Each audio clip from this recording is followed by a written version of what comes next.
Hi everyone, this is Ms. Sahra and this is a review for Lesson 3, Changes in Landscapes Over Time. So the first thing we're going to talk about is, in the last lesson, we learned that a little piece of rock is called a sediment. But what breaks this rock? What makes this big boulder break down into this little piece of rock? Well, the word is called weathering. Weathering means to break rock into little pieces called sediment. And today we're going to discuss how that rock breaks, moves, and drops to form the different features we've learned about. There are two ways that rocks can break. So one way is by physical weathering. This makes an F sound in English for force. Physical weathering is when we force the rock to break by a force, push, pull, and we break the rock. Whereas chemical weathering is when we cause the rock to change by adding something to it, usually an acid or water. So let's talk first about physical weathering. Over here we can see that there is, sorry about that, over here we can see in this video a rock.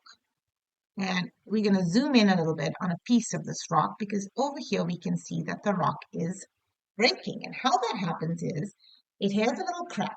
Water goes in, becomes cold, freezes. When that rock freezes, pushes it open because ice takes up more space than water. And over time, it freezes, melts, freezes, melts, freezes, melts, pushing the crack more and more open and causing it to make a huge wedge until eventually the whole piece will fall down. Okay, so the whole piece ended up falling down. And we call this frost wedging. So this is caused from ice freezing inside of spaces. So when water freezes inside of a piece of rock, it will cause it to break.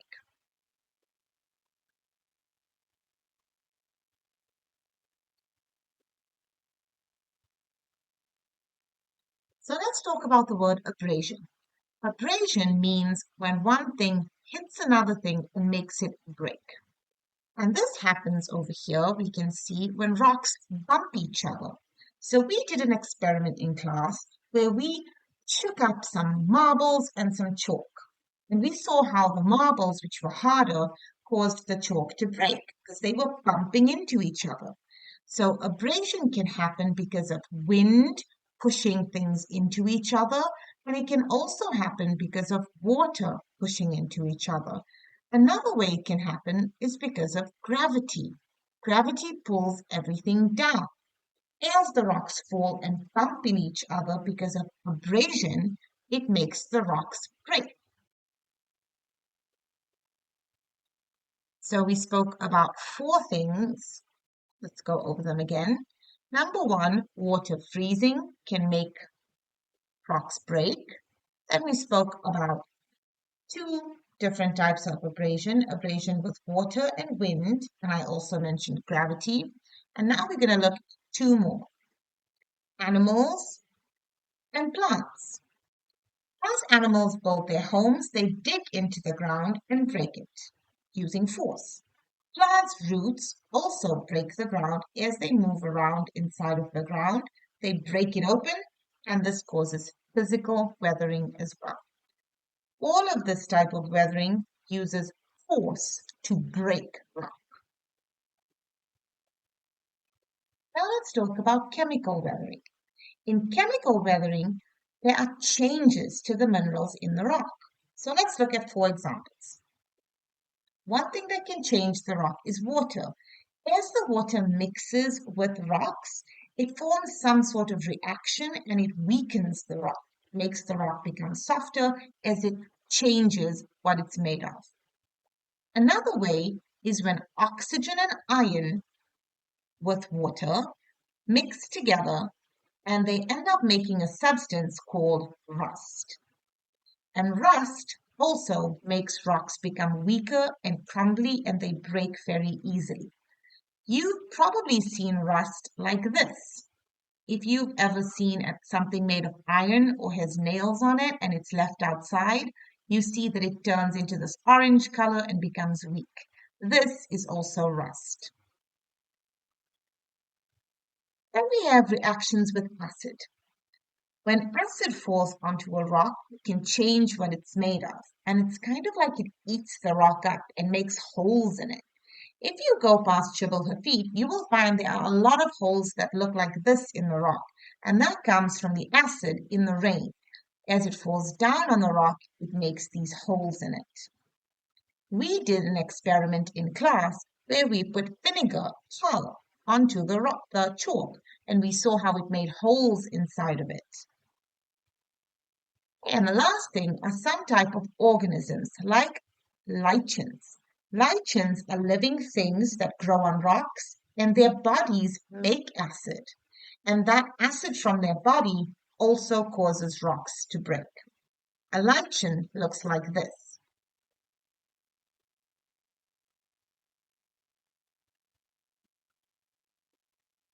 So now we're going to talk about what happens to the rock after it breaks. Weathering is when the rock breaks into sediments. And as it breaks, it doesn't just stay in one place, it moves. The word for moving the rock is called erosion. So weathering breaks the rock and erosion moves the rock. So we're going to learn a little chant to help us remember it. Weathering breaks it, erosion takes it. Erosion is what moves the rock. Weathering breaks it, erosion takes it.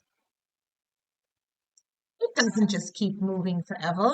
This rock has to stop moving at some point, and this is known as deposition. Over here we can see, like we learned in the last lesson, that the sediment falls down to make sedimentary rock. This process of dropping the rock is called deposition. Deposition drops it. Weathering breaks it, erosion takes it, deposition drops it.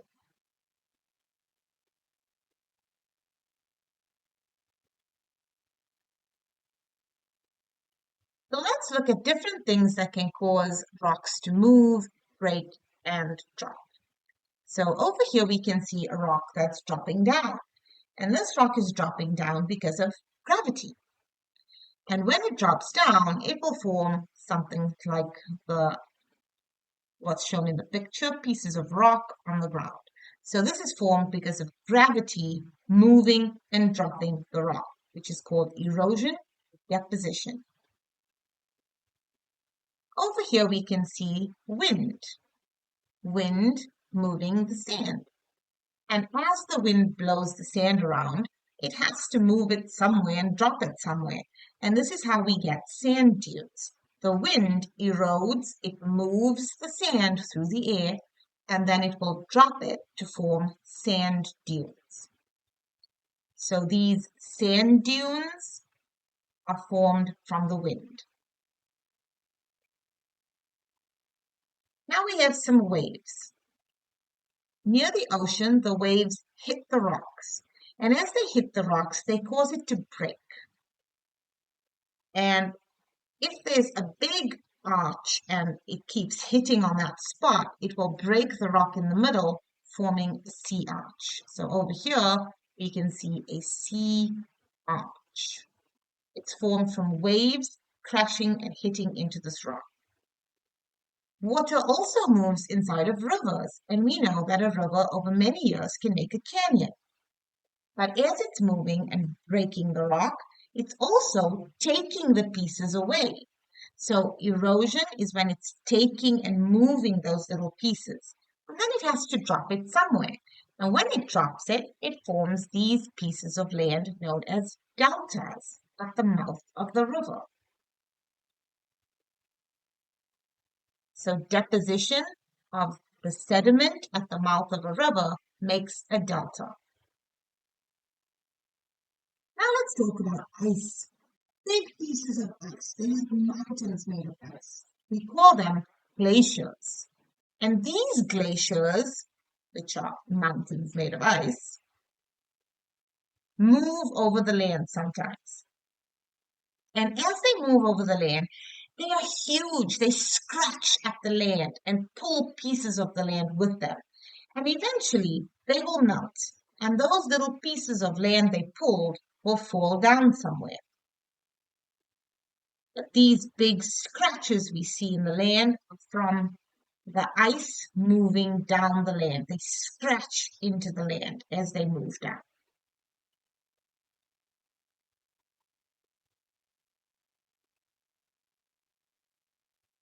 Okay, and now we're going to talk about the effect of erosion. So we know that weathering breaks rocks, erosion moves rocks, and deposition drops rocks. But what does it mean for all of this rock to be moving? Well, as the sand is moving from a piece of land and it keeps moving and moving, eventually this entire section, it's going to start to go away. And before you know it, you'll have land that is dry, that you cannot grow things on, and where sand is just blowing around all the time. And that causes a lot of problems. That sand can end up inside of places we store water, taking up space we need. It causes land we need to grow vegetables on to become dry and useless. And this is a huge problem. So we need to find solutions for it. The solution is how we can fix the problem. How can we stop it? How can we stop land from erosion, from moving? So there's a few ways we can think of, and we call these erosion prevention, means to stop it. One, some people build these shapes, and maybe you've seen them. If you drive on a highway, you will notice this strange looking wall. It stops the sand from moving further on. So they usually build it and they put something, sometimes it's made of cement, sometimes it has rock on it, but it stops the sand from continuing to move on, to fall down because of gravity. But the best method of prevention is putting plants, because plants have roots, and these roots are like little fingers that will hold onto the sand and keep it from moving around. And we call the word for this vegetation. So any type of plant sounds like vegetable because it's plants. Any type of plant, grass, trees, vegetables, we call it vegetation. And this vegetation will help to slow down and stop erosion. You can also put pieces of rock. Some people do that. They put gravel on the land to stop it from moving around. So these are different methods we can use to prevent erosion.